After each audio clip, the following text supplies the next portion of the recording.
Alors oui, j'ai commencé comme expert comptable. Et après, j'ai été directeur financier, j'ai été investisseur.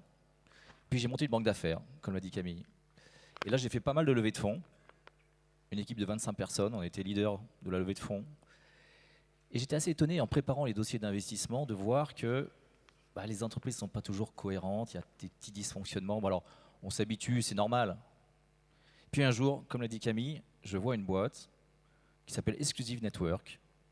C'était il y a 8 ans, 80 millions d'euros de chiffre d'affaires, parfaitement alignée, cohérente. Je me dis, c'est incroyable. 8 ans après, cette boîte fait 2 milliards d'euros de chiffre d'affaires dans un secteur extrêmement difficile. Je me suis passionné là-dessus. Je me suis dit, mais comment font ces entreprises pour grossir aussi vite? Ça paraît magique. Mais il y en a d'autres, il y en a plein d'autres qui y arrivent.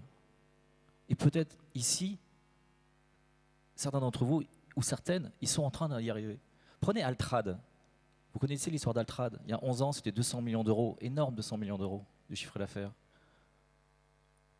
3 milliards aujourd'hui, 45 acquisitions. Comment font ces boîtes pour se développer aussi rapidement sans exploser en vol? Incroyable. Moed Altrad vous donne la recette.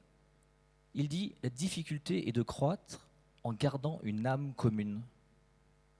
C'est intéressant. On a l'un des meilleurs patrons qui dit « La culture, l'âme de l'entreprise, c'est quelque chose d'extrêmement important ». Alors qu'est-ce que c'est l'âme de l'entreprise? C'est la façon unique dont vous, entrepreneurs, vous faites les choses, dont votre entreprise fait les choses, c'est votre culture. Alors prenons 2 exemples. Chapka. Chapka, c'est un petit courtier d'assurance voyage. Voilà, ils vendent des assurances pour les jeunes qui vont parcourir le monde. 10 personnes. En travaillant sur la raison d'être de l'entreprise, même à 10 personnes, les équipes disent, nous, ce qu'on aime, c'est aider ces jeunes à oser partir. D'être bien assurés, mais voilà, on leur donne l'assurance qu'ils peuvent partir.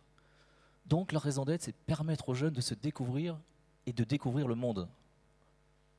Pas mal pour de l'assurance. Ouais, mais c'est quoi le lien avec le business? Ils ont fait 3 films de 40 minutes. Chacun des films montre juste des jeunes qui osent parcourir le monde. 500 000 vues pour le premier, 700 000 pour le deuxième, 1 million pour le troisième. Chiffre d'affaires comme ça, 40 personnes aujourd'hui. Y a-t-il un lien entre sens et business? Vos valeurs d'entreprise font partie aussi des composantes de la culture. Alors les valeurs, vous les avez définies, mais bon, on vit avec, on les oublie, elles sont vraiment incarnées. Puis vous voyez ces startups là dont on parle, qui lèvent des millions d'euros et qui recrutent des centaines de personnes, et elles donnent une importance à leurs valeurs. Pourquoi? Elles les affichent, elles font des choses incroyables sur leurs valeurs. Pour elles, les valeurs sont des comportements incontournables. Les valeurs sont plus importantes que tous les règlements dans l'entreprise. Donc voilà, juste 2 exemples pour vous montrer à quel point la culture peut être un levier business de motivation des équipes. Alors c'est quoi une culture réussie? Et comment faire? D'abord, une culture réussie, c'est votre culture, c'est l'authenticité, c'est vous. C'est quoi votre recette de succès? C'est quoi votre secret de sauce? Encore faut-il mettre des mots dessus et de le faire collectivement avec vos équipes. Parce que s'il n'y a que vous qui le savez, ça ne sert à rien. Puis la deuxième composante d'une culture réussie, c'est une culture qui est puissante, qui est tellement forte, qui est tellement incarnée qu'elle est limite excessive. On la voit à ces produits Michel et Augustin, là, ils sont bizarres, là, très gourmands, c'est pas pour moi. Ou alors, les gens sont attirés par ça. Donc la culture, une fois que vous l'incarnez vraiment, ça va créer un phénomène d'attraction et un phénomène de répulsion. C'est-à-dire que les gens qui n'y adhèrent pas, ils n'adhéreront pas, ils ne seront jamais des clients. Puis ceux qui vont être énergisés par ça, ils vont acheter vos produits, ils vont les recommander, ils vont être vos premiers ambassadeurs. Et c'est la même chose pour les collaborateurs. Est-ce qu'aujourd'hui, vous avez des difficultés pour recruter? Ça devient de plus en plus dur. Et de fidéliser, encore plus dur. Et les jeunes, qu'est-ce qu'ils veulent aujourd'hui? Ils veulent du sens, ils veulent des valeurs, ils veulent de l'authenticité. Donc allez-y, incarnez qui vous êtes vraiment. Et c'est comme ça que les jeunes et les moins jeunes vous retrouveront et voudront être vos collaborateurs. Pourquoi? Parce que vous aurez un projet qui leur correspondra vraiment et qui les motivera.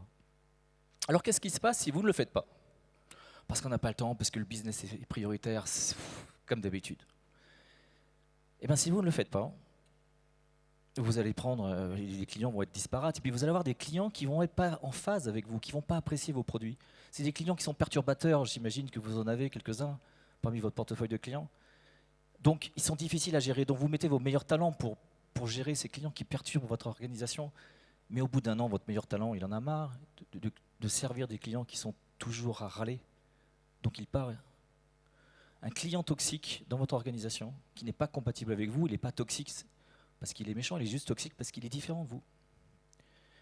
Peut générer énormément de perturbations, peut faire partir vos meilleurs éléments.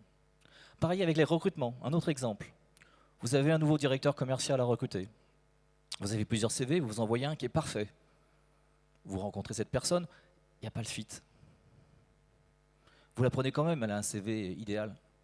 Mais au bout d'un an, votre directeur commercial, il a recruté des commerciaux à son image, dans sa culture. Les anciens commerciaux, ils partent, la greffe ne prend pas. Puis les autres départements n'arrivent plus à travailler avec ce département commercial qui est différent. Vous avez créé un silo. Voilà comment se créent les silos dans les entreprises. Donc oui, la culture d'entreprise, c'est un levier pour mieux recruter, pour mieux vendre, pour mieux communiquer, pour une meilleure expérience client partout. Alors comment ça se fait qu'on n'utilise pas ces notions de sens, ces notions de valeur, ces notions de culture? Pourquoi on en parle si peu? Alors heureusement on commence à en parler, merci d'en parler, merci d'avoir organisé cette conférence, c'est magnifique. Parce que la culture, c'est d'abord le business est prioritaire, déjà un, et puis deux, la culture, vous vivez dedans, c'est comme l'air que vous respirez, vous êtes dans un TGV, vous vous rendez même pas compte de la vitesse. Donc elle est implicite, elle est là. Mais si vous ne faites pas l'effort d'investir sur votre culture, au fur et à mesure des années, de la croissance, les nouveaux collaborateurs, la greffe ne prend pas avec les anciens partent, et vous êtes en train de perdre votre âme. Et là que vous êtes en train de réussir en termes de business, vous êtes en train de perdre l'âme de votre entreprise. C'est pour ça que les entreprises qui réussissent, qui vont vite, investissent tant sur leur culture, leurs valeurs, le sens qu'elles donnent. Il ne s'agit pas juste de définir les valeurs, de définir le sens. Il s'agit que l'ensemble de vos collaborateurs l'incarnent, se l'approprient, qu'ils en soient les propres gardiens de votre culture. Et vous avez gagné, vous dirigeants, quand vos collaborateurs sont les gardiens de la culture de votre entreprise. Waouh, ça c'est du challenge. Et le deuxième challenge que je vous donne ce soir, c'est dès demain, osez faire une seule chose, mais pour mieux incarner, être fier de votre culture. Chiche. Et si vous allez encore un degré plus loin et vous le faites vraiment partout, vous prenez la culture comme un référentiel pour toutes vos décisions, vous deviendrez ce que nous, harmonistes, on appelle une entreprise harmonieuse. C'est business, c'est une entreprise cohérente par rapport à ses fondamentaux. C'est juste une entreprise qui a un socle solide. Donc oui, c'est possible. Et c'est non seulement possible, c'est juste beaucoup plus performant, beaucoup plus résilient. Voilà, pour terminer, je suis sûr que chacune des entreprises que vous représentez, que vous dirigez ce soir, eh bien, je suis sûr qu'elle a une âme magnifique. Alors, mon encouragement, c'est allez-y, osez l'incarner parce que les impacts business sont là. C'est tout, c'est aussi simple que ça. Et ainsi, vous pourrez vous développer de manière plus fluide et plus rapide. Et c'est ce que je vous souhaite de tout cœur. Merci.